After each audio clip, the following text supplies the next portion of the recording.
ಚಿನ್ನಸ್ವಾಮಿ ಕ್ರೀಡಾಂಗಣದ ಬಳಿ ಸಂಭವಿಸಿದ್ದ ಕಾಲ್ತುಳಿತದಲ್ಲಿ 11 ಜನ ಜೀವ ಬಿಟ್ಟಿದ್ದರು. ಇದೇ ಕಾರಣಕ್ಕೆ ರಾತ್ರೋರಾತ್ರಿ ಪೊಲೀಸ್ ಅಧಿಕಾರಿಗಳನ್ನು ಅಮಾನತು ಕೂಡ ಮಾಡಲಾಗಿತ್ತು. ಬಳಿಕ ಪೊಲೀಸರು 4 ಬಂಧಿಸಿದ್ದು ಜೂನ್ 19ರವರೆಗೆ ನ್ಯಾಯಾಂಗ ಬಂಧನ ವಿಧಿಸಲಾಗಿದೆ. ಸದ್ಯ ಈ ದುರಂತಕ್ಕೆ ಸಂಬಂಧಿಸಿದಂತೆ ರಾಜ್ಯಪಾಲ Thawar Chand ಗೆಹ್ಲೋಟ್ಗೆ citizen rights foundation ಪತ್ರ ಬರೆದಿದ್ದು, ನ್ಯಾಯಾಂಗ ತನಿಖೆ ಪೂರ್ಣವಾಗುವವರೆಗೂ ರಾಜ್ಯ ಸರ್ಕಾರವನ್ನು ಅಮಾನತಿನಲ್ಲಿಡುವಂತೆ ಮನವಿ ಮಾಡಿದೆ. ಸಾರ್ವಜನಿಕರ ಸಮಸ್ಯೆಗಳಿಗೆ ಸ್ಪಂದಿಸುತ್ತಾ ಸಾಮಾಜಿಕ ಹಿತಾಸಕ್ತಿ ಚಟುವಟಿಕೆಗಳಲ್ಲಿ ತೊಡಗಿರುವ ಸಿಟಿಜನ್ ರೈಟ್ಸ್ ಫೌಂಡೇಶನ್ ಬೀಟ್ ಕಾಯಿಲ್, ಕೋವಿಡ್, ಬಿಬಿಎಂಪಿ ಅಕ್ರಮಗಳು, ನಿವೇಶನ ಹಂಚಿಕೆ ಅಕ್ರಮ, ಕೆಐಎಡಿಬಿ ಅವ್ಯವಹಾರಗಳು, ವೈದ್ಯಕೀಯ ಶಿಕ್ಷಣ ಇಲಾಖೆಗಳ ಹಗರಣ ಸೇರಿದಂತೆ ಅನೇಕ ಭ್ರಷ್ಟಾಚಾರ ಪ್ರಕರಣಗಳ ಬಗ್ಗೆ ರಾಜ್ಯ ಹಾಗೂ ಕೇಂದ್ರ ಸರ್ಕಾರಗಳ ಗಮನ ಸೆಳೆದಿದ್ದು, ಅನೇಕ ಪ್ರಕರಣಗಳಲ್ಲಿ ಸಾರ್ವಜನಿಕ ಹಿತಾಸಕ್ತಿ ದಾವೆಗಳ ಮೂಲಕ ಕಾನೂನು ಹೋರಾಟ ನಡೆಸಿವೆ. ಕಾನೂನು ಸುವ್ಯವಸ್ಥೆಯ ವಿಚಾರ ಬಂದಾಗಲೂ ಸರ್ಕಾರ ಹಾಗೂ ರಾಜಭವನಕ್ಕೆ ಸೂಕ್ತ ಮಾಹಿತಿ ನೀಡುತ್ತಾ ಆಡಳಿತ ಸುಧಾರಣೆಗೆ ಬೆಂಗಾವಲಾಗಿ ನಿಲ್ಲುವ ಪ್ರಯತ್ನವನ್ನು ಮಾಡಿದೆ.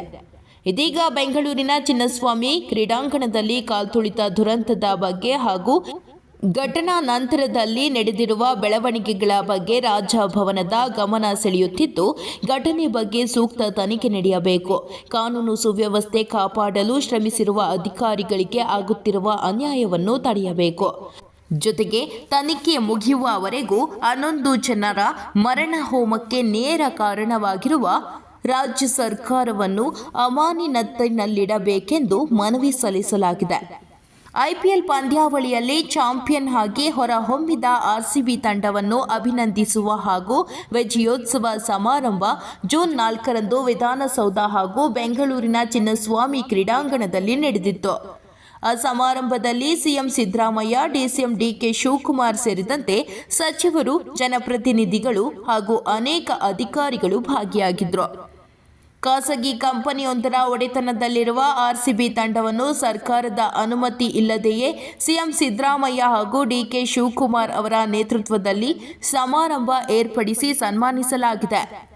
ಬೃಹತ್ ಸಾರ್ವಜನಿಕ ಸಮಾರಂಭ ಇದಾಗಿದ್ದು, ಸಂಭವನೀಯ ಅನಾಹುತಗಳನ್ನು ಮನಗಂಡು ರಾಜ್ಯ ಸರ್ಕಾರದ ಸಿಬ್ಬಂದಿ ಮತ್ತು ಆಡಳಿತ ಸುಧಾರಣಾ ಇಲಾಖೆಯೇ ಈ ಸಮಾರಂಭ ನಡೆಸಲು ಸಾಧ್ಯವಿಲ್ಲ ಎಂದಿತ್ತು.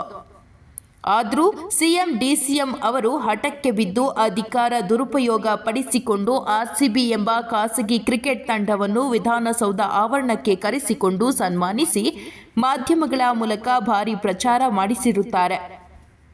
ಆ ಸಮಾರಂಭವನ್ನು ಕಣ್ತುಂಬಿಕೊಳ್ಳಲು ಭಾರೀ ಸಂಖ್ಯೆಯಲ್ಲಿ ಜನರು ಜಮಾಯಿಸಿದ್ದರಿಂದ ನೂಕು-ನುಗ್ಗಲು ಉಂಟಾಗಿ ಬ್ಯಾರಿಗೇಡ್ಗಳು ಚೆಲ್ಲಾಪಿಲ್ಲಿಯಾದ ಬಗ್ಗೆ ಮಾಧ್ಯಮಗಳು ವರದಿ ಮಾಡಿವೆ.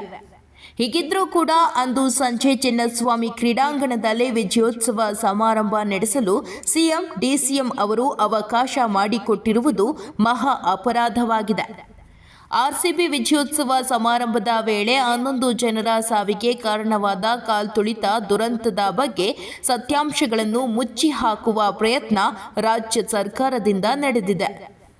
ಸದರಿ ಪ್ರಕರಣ ಎಷ್ಟು ಗಂಭೀರವಾಗಿದೆ ಎಂದರೆ, ಸಿಎಂ ಮತ್ತು ಡಿಸಿಎಂಯವರಿಗೆ ಪರಿಸ್ಥಿತಿಯ ಅರಿವಿದ್ದು ಉದ್ದೇಶಪೂರ್ವಕವಾಗಿ ಅನಾಹುತಕ್ಕೆ ದಾರಿ ಮಾಡಿಕೊಟ್ಟಿದ್ದಾರೆ. ಹಾಗಾಗಿ ಸಾರ್ವಜನಿಕ ವಲಯದಲ್ಲಿ ಕೇಳಿ ಬರುತ್ತಿರುವ ಹಲವು ಸಂಗತಿಗಳನ್ನು ತಮ್ಮ ಗಮನಕ್ಕೆ ತರಲು ಬಯಸುತ್ತಿದ್ದೇವೆ ಎಂದು ಉಲ್ಲೇಖಿಸಲಾಗಿದೆ.